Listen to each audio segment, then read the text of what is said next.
30-40 age అంటే most active life, youth life కాబట్టి ఆ టైంలో ఎడ్యుకేషన్ కంప్లీట్ చేసుకొని మీరు యాక్టివ్ బిజినెస్లో కానీ ప్రొఫెషన్లో కానీ విత్ ఫ్యామిలీ ఉంటారు. చాలా రెస్పాన్సిబిలిటీ పొజిషన్లో ఉంటారు కాబట్టి మీకు స్ట్రెస్ ఇండ్యూస్డ్ జాయింట్ పెయిన్స్ వస్తాయి. అంతేకాకుండా అప్పుడే మీకు డయాబెటీస్, హైపర్ టెన్షన్ వచ్చే ఆస్కారం ఉంటుంది. డిజీజ్ ఇండ్యూస్డ్ జాయింట్ పెయిన్స్ వస్తాయి. అంతేకాకుండా మీకు కొన్ని బేసిక్గా ఇమ్యూనలాజికల్ డిజార్డర్స్ ఉండటం వల్ల కొన్ని ఆర్థరైటిస్ ప్రాబ్లమ్స్ వస్తాయి. లేకపోతే మీకు క్రమేణా వృత్తిపరంగా ఎక్కువగా స్ట్రెయిన్ అయినప్పుడు కూడా మీకు జాయింట్ పెయిన్స్ వస్తూ ఉంటాయి. సో ఇవన్నిటిని నివారించాలంటే రోజు మార్నింగ్ యోగా, మెడిటేషను, అలాగే ప్రాణాయామం, దాంతోపాటు ఫిజికల్ ఎక్సర్సైజెస్ చేయాలి. ఎవరైతే వృత్తిపరంగా ఎక్కువగా మోకాల నొప్పులు, మోకాల వర్క్ ఉంటుందో వాళ్ళు వార్మప్ ఎక్సర్సైజ్ చేసి ఆ వృత్తిలో పోవాల్సిన అవసరం ఉంది. తద్వారా ఎనీ ప్రొఫెషనల్ ఇంజురీస్ జరగకుండా కొంచెం ప్రొటెక్టివ్ గ్లౌజ్ కానీ, ప్రొటెక్టివ్ బ్రేసెస్ కానీ పెట్టుకొని వృత్తిపరంగా పనిచేసుకోవాలి. ఎలాంటి ఇంజురీ జరుగుతుందని అనుకున్నప్పుడు దాన్ని తీసుకోవాల్సిన జాగ్రత్తలు తీసుకుంటే ఇలాంటి 30-40 వయసులో ఎలాంటి కీళ్ళ నొప్పులు రాకుండా మనం కాపాడుకోవచ్చు.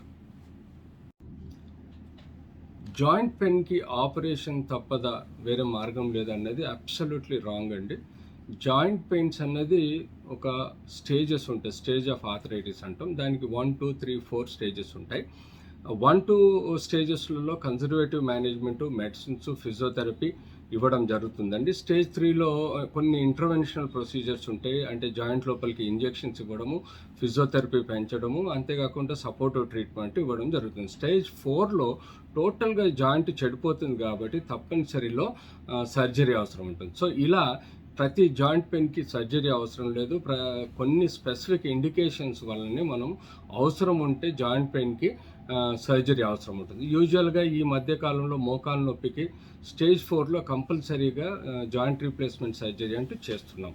స్టేజ్ 3లో కొంతమేరకు జాయింట్ డైవర్షన్ సర్జరీ, అంటే దాన్ని మనం బోన్ యొక్క వెయిట్ని అంటే యాక్సిస్ని కొంచెం మార్చి హైటీబియల్ ఆస్టెటమీ అంటాం. బోన్ కట్ చేసి సరైన పొజిషన్లో కూర్చోబెట్టడం ఉంటుంది. తద్వారా కూడా మనకు జాయింట్ పెయిన్ తగ్గుద్ది. కానీ స్టేజ్ 1, 2లో ఎట్టి పరిస్థితుల్లో medical treatment, conservative treatment, care, rest, braces, physiotherapy ఇవ్వటం వలన తప్పనిసరిగా రికవర్ అవుతారండి. అన్ని జాయింట్ పెయిన్స్కు సర్జరీ అవసరం లేదు.